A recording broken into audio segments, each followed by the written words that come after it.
हूँ आपके अपने क्लास 9th के बल एवं गति के नियम के चौथे लेक्चर में। तो बच्चों लास्ट हम लोगों ने काफी लेक्चर देखे हुए हैं और सारे लेक्चर को धीरे धीरे कंप्लीट करते रहिए, नोट्स कंप्लीट करिए, क्योंकि बहुत ही जल्द आपको इन सब से रिलेटेड एग्जाम देने हैं, टेस्ट लेना है हमें आपका। तो इसके लिए आपको सारी चीजें करनी होंगी तैयार। आइए फटाफट से थोड़ा समझेंगे कि आज हम लोग क्या करने वाले हैं। देखिए लास्ट वाले लेक्चर में हम लोगों ने बल के या फिर गति के बारे में अगर हम बात करें तो गति का पहला नियम किया था, जहां पर हमें पता चला था कि असंतुलित बल होता है। असंतुलित बल मतलब बल की उपस्थिति का ज्ञान हुआ। अगर बल की उपस्थिति होगी तो वस्तु अपनी गति को कंटिन्यू नहीं कर पाएगी और वो जल्द ही रुक सकती है या फिर उसकी अवस्था में परिवर्तन देखने को मिल सकता है। तो अब हम बात करेंगे गति के द्वितीय नियम के बारे में। गति का द्वितीय नियम बच्चों क्या है? गति का द्वितीय नियम आपके पहले नियम के बाद ये बताता है कि बल का परिमाण कितना होगा, मतलब यहाँ पर बल का परिमाण ज्ञात करेंगे। ये तो हम लोग जानेंगे, लेकिन उससे पहले एक छोटी सी बात आज थोड़ा समझेंगे। आइए पहले थोड़ा समझेंगे कि संवेग क्या होता है बच्चों। अगर संवेग आपने पढ़ा है तो अच्छी बात, और नहीं पढ़ा है तो थोड़ा संवेग को थोड़ा रिपीट करने जा रहे हैं, उनको देख लीजिए। संवेग वेग का ही परिमाण है। अगर मतलब कोई वस्तु गति में है, मैंने बताया था कि अगर कोई वस्तु गति में है तो गति में है तो उसका प्रभाव भी तो देखना चाहिए। तो वो गति में रहते हुए जब किसी सामने वाले सिस्टम पर गिरता है तो उस पर अपना गति का प्रभाव डालता है। वो गति का प्रभाव तभी संभव हो सका जब उसमें संवेग था। तो किसी गति के कारण उस पिंड में, किसी गति में है अगर कोई पिंड, तो उसकी गति के कारण जो किसी सामने वाले निकाय पर, सामने वाले पदार्थ पर प्रभाव पड़ता है, इफेक्ट पड़ता है, जब ये टकराता से कांटेक्ट में आता है, तो इस प्रकार के प्रभाव को वस्तु का संवेग कहते हैं। तो ये प्रभाव तभी संभव हो सकता है जब वस्तु में गति हो। अगर वस्तु में गति नहीं होगी तो इसका प्रभाव भी नहीं होगा। तो वस्तु में यह प्रभाव उसकी गति से प्रभाव प्राप्त होता है। तो हम ये कहेंगे कि वस्तु में गति का जो प्रभाव होगा उसे हम वस्तु का संवेग कहते हैं। तो किसी वस्तु का जो संवेग होगा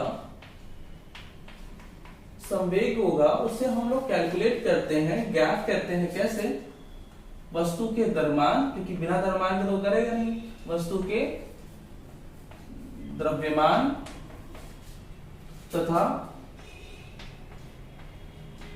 वेग के गुणनफल से प्राप्त होता है। गुणनफल से प्राप्त होता है, ठीक है ना। ये लीजिए, अब इसे हम दिखाते हैं P से। तो P इज इक्वल टू बच्चों हो जाएगा m इंटू वी। लीजिए P is equal to m into वी, जहां P आपका क्या होगा? मोमेंटम होगा, संवेग होगा, m आपका मास होगा, v आपका क्या होगा? वेलोसिटी होगा। ऑफ कोर्स ये कौन सी राशि है? क्योंकि वेग की दिशा में ही होती है तो एक सदिश राशि होती है, ठीक। और इसका मात्रक जो होगा वो भी आप ज्ञात करेंगे, इसका किलोग्राम, इसका मीटर पर सेकंड। लीजिए, तो इस तरीके से हमने संवेग के बारे में जाना। बिना संवेग के हम गति के द्वितीय नियम के बारे में कोई भी आइडिया नहीं लगा सकते। तो ये जरूरी है कि वस्तु के संवेग के बारे में आपको जानकारी हो। ये हो गई बात इसकी। अब गति के द्वितीय नियम पर वापस आएंगे और गति के द्वितीय नियम पर बात करेंगे। मैंने बताया कि गति का द्वितीय नियम एक्चुअली क्या है? वस्तु के इसी संवेग में परिवर्तन का जो है कॉन्सेप्ट बताता है। इसका मतलब यह है कि अगर कोई वस्तु इस तरीके से किसी वेग से चल रही है तो हमें पता है कि उसके वेग में कोई परिवर्तन नहीं होगा। कब तक नहीं होगा? जब तक कि इस पर कोई बाह्य बल न लगे। तो जैसे ही कोई बाह्य बल लगेगा तो इसके वेग में एक इफेक्टिव चेंज देखने को मिलेगा। इसका वेग बढ़ भी सकता है, घट भी सकता है। वेग जैसे ही बदलेगा तो इसका संवेग भी बदलेगा, वेग जैसे ही बदलेगा तो संवेग भी बदलेगा। तो संवेग बदला कितने समय में बदला ये भी इंपॉर्टेंट है, मतलब समय भी यहाँ पे मायने रखता है।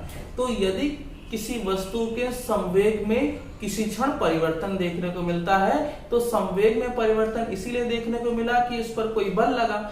अब किसी वस्तु पर लगने वाला यह बल वस्तु के संवेग परिवर्तन का कारक है, अर्थात हम संवेग परिवर्तन की किसी क्षण, मतलब संवेग परिवर्तन की समय दर से वस्तु के बल का परिमाण ज्ञात कर सकते हैं। कि वस्तु अगर चल रही थी ऐसे और अचानक तेज हो गई तो कितने टाइम में वो तेज हो गई, इस कारण से, इस प्रभाव से हम वस्तु पर बल ज्ञात करेंगे। तो अर्थात अगर हम गति के द्वितीय नियम के बारे में बात करें,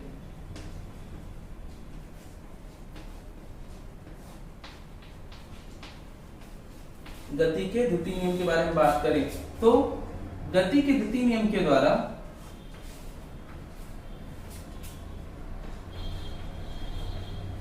द्वितीय नियम के द्वारा वस्तु पर आरोपित बल का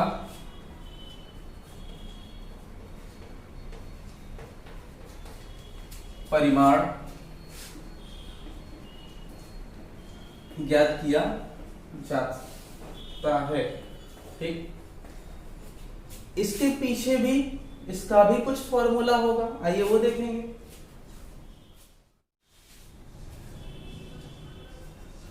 तो हमने देखा कि इसी नियम में है, ध्यान दीजिएगा, अलग से कुछ नहीं है। द्वितीय नियम में किसी वस्तु के संवेग परिवर्तन की समय दर, संवेग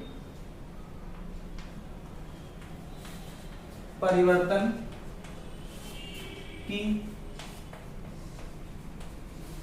समय दर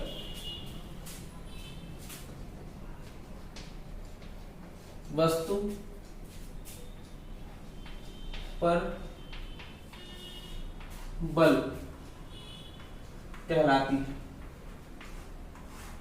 अर्थात यह है कि वस्तु के संवेग परिवर्तन हुआ है तो वो इसीलिए हुआ है कि वस्तु पर बल कार्य कर रहा था, तो वस्तु पर यह बल उसके संवेग परिवर्तन से ही ज्ञात होगा।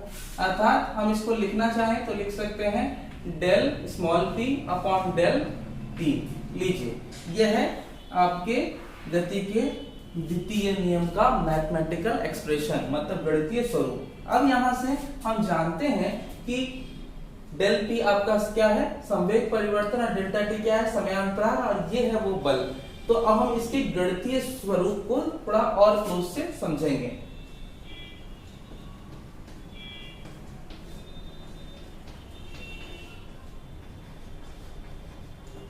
इसका गणितीय स्वरूप,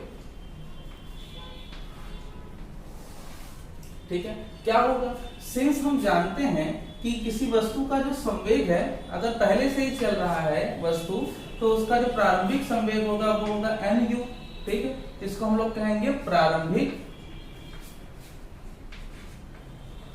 संवेग। ये कैसे संभव है, मान लेते हैं कि मेरे पास कोई बॉल है, यो u वेग से चल रहा था, जिसका द्रव्यमान था m, ये u वेग से गतिमान था। ठीक, इस पर कोई बाहर से कोई बल लगा होगा, ये बल, तो इस बल के कारण वस्तु का जो वेग है अब वो बदल करके क्या हो गया, v हो गया। इसका मास क्या है, m ही है। कितना समय लग गया इस सब में, इन सब में लग गया, कुछ समय तो लगा होगा ना। मान लेते हैं कि पहले यहां से यहां जाने में 2 सेकंड लगा, तो वो 2 सेकंड डेल्टा t है। तो नया जो संवेग होगा वो क्या होगा, इसे हम लोग कहेंगे अभी नया वाला संवेग, मतलब अंतिम संवेग। अंतिम संवेग कैसे निकालेंगे, द्रव्यमान वही रहेगा, अंतिम वेग से मल्टीप्लाई करेंगे, तो ये हो गया अंतिम संवेग। लीजिए, अंतिम संवेग भी आ गया। ऐसे केस में अब आपको क्या करना है, F इज इक्वल टू, यहां पे लिखना होगा इसे P2 माइनस P1। ठीक, P2 minus P1 upon del T। यहां से आप P2 को क्या लिख सकते हैं, डेल्टा का मतलब क्या होता है, अंतर, फाइनल माइनस इनिशियल, अंतिम माइनस प्रारंभिक, अंतिम P2 है। अब अंतिम की वैल्यू क्या थी बच्चों, mv, और प्रारंभिक की वैल्यू क्या है, mu, और नीचे क्या लिखेंगे, डेल्टा t। ओके, यहां से आपको क्या लिखना है, F is equal to m common v minus u upon delta t। v minus u को क्या बोलते हो बच्चों, आप इसको लिखते हो delta v upon delta t। यहां से वेग परिवर्तन की समय दर का फॉर्मूला आपको पता है क्या होता है, इसको हम लोग कहते हैं ma। ठीक, एक बात का ध्यान रखिएगा यहाँ पर आप इसको अनुक्रमानुपाती भी लिखते हो। मतलब ये जो फॉर्मेट आप देख रहे हो कुछ बुकों में यहाँ पर F is equal to del P by del T के साथ के लगा होता है, तो इससे आप परेशान नहीं होंगे, क्योंकि यहाँ पर जो कांस्टेंट आएगा मतलब कि जो अनुक्रमानुपाती लिखा रहता है उससे एक नियतांक आता है, उस नियतांक का मान 1 होता है, तो उससे आपको इस फिजिकल क्वांटिटी पे कोई इफेक्ट नहीं देखने को मिलेगा। बस ध्यान में रखिएगा कि संवेग परिवर्तन के समय दर से ही बल प्राप्त होता है। अब इससे हम सॉल्व करेंगे तो F इज इक्वल टू क्या मिल जाएगा, F इज इक्वल टू मिल जाएगा ma। यहां से आप कह सकते हो कि जो किसी वस्तु पर बल होता है वो बल उसके द्रव्यमान इंटू त्वरण से प्राप्त होता है। ओके, तो ये हो गया आपका बल। ठीक, तब अब अगर मैं इसके बारे में बात करूं, इसके मात्रक के बारे में बात करूं बच्चों, तो इसका जो मात्रक होगा वो होता है F इज इक्वल टू, ये हो गया कितना, ये हो गया 1 किलोग्राम इंटू मीटर पर सेकंड स्क्वायर। तो 1 किलोग्राम मीटर पर सेकंड स्क्वायर को आप ये यूनिट तो कह सकते हैं, अथवा आप कह सकते हैं इसको न्यूटन। याद रखिएगा ये न्यूटन इनके नाम पर दिया गया था क्योंकि इसको एक्सप्रेस किया था न्यूटन ने, तो उन्हीं के नाम पर इसका एसआई मात्रक रखा गया। किसका मात्रक, बल का मात्रक न्यूटन रखा गया। याद रखिएगा कि बल का एसआई मात्रक न्यूटन होता है, जो कि न्यूटन के नाम पर रखा गया था एसआई पद्धति लागू होने के पश्चात। अब थोड़ा ध्यान दीजिएगा कि 1 न्यूटन की अगर आपसे कोई परिभाषा पूछे कि 1 न्यूटन की परिभाषा क्या होगी, तब आप कैसे बताएंगे, तो आपको बताना होगा F बराबर होता है ma, तो F की जगह पर F ही रहने दीजिए और ये हो जाएगा आपका 1 किलोग्राम और ये हो गया 1 मीटर प्रति सेकंड स्क्वायर।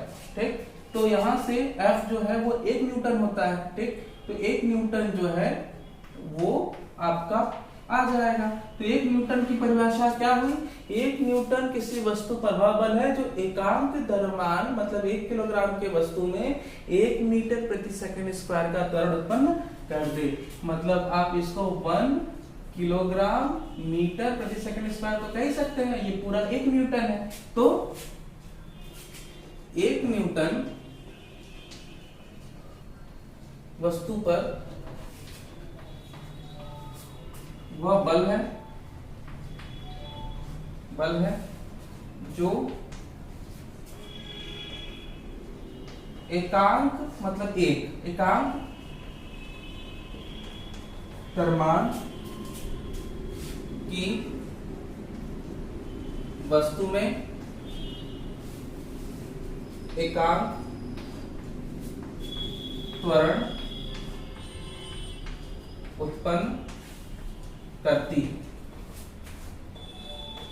ठीक है, बात समझ आ गई। 1 न्यूटन की परिभाषा क्लियर हो गई। इसके कुछ उदाहरण है, भौतिक उदाहरण। देखिए क्या क्या इसके भौतिक उदाहरण है। पहला तो है आपका गेंद को कैच करते समय, गेंद को कैच करते समय, जब आप गेंद को कैच करते हो ना तो भी आपका बल यहाँ पे अनुभव होता है।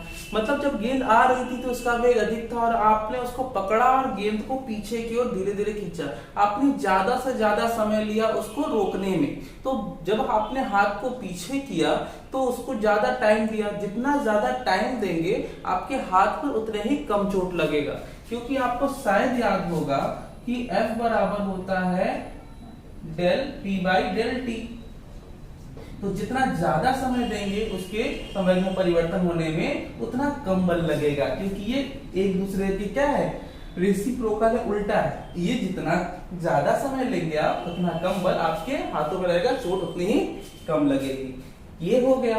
दूसरा है गोली का शरीर में लगना, गोली का शरीर पर लगना। इसमें क्या होता है कि जब बुलेट आपकी बॉडी पे खुदा ना खास्ता लगे, मतलब ऐसा होता नहीं, मैं बता रहा हूँ कि अगर बुलेट चल करके आ रही है, उसकी स्पीड ज्यादा होती है, जब बॉडी में लग करके रुक जाती है तो आपकी बॉडी में एक झटका लगता है जिससे आपके नर्वस सिस्टम्स वगैरह ब्रेक हो सकते हैं। तो इसका मतलब जितना दूर से ये चोट लगेगी, मतलब इतना जल्दी वेग में उसके परिवर्तन देखने को मिलेगा, चेंज देखने को मिलेगा जितनी जल्दी, क्योंकि होती भी हमारी बॉडी में लग करके, तो इससे हमारे बॉडी पर उतना ही ज्यादा बल लगेगा, जिससे हमारे बॉडी के पार्ट जो है वो ब्रेक हो जाते हैं। बात समझ आ रही? तो ये सब आपने अवस्थाएं जो देखी, ये सब अवस्थाएं क्या है?